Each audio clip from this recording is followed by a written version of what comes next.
Welcome to the 2018 and later 389 DPF drop kit tutorial.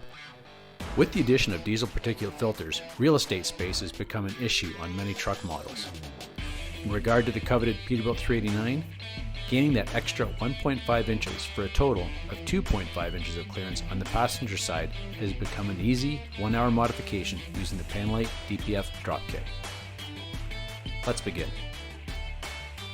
Step 1. Remove the passenger DPF cover by unscrewing bolts from the steps. Step 2. Remove the OEM bracket from the DPF frame. Step 3.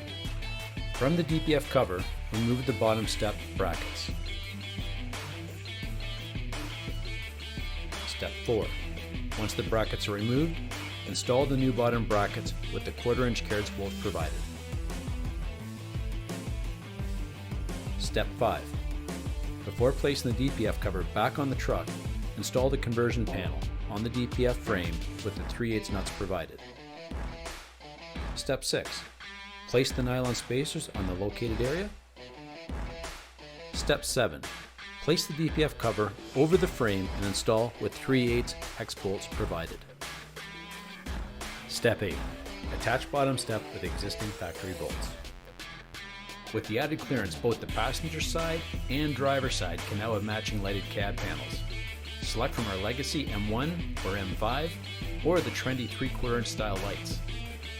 At Panelite, our reputation is stainless.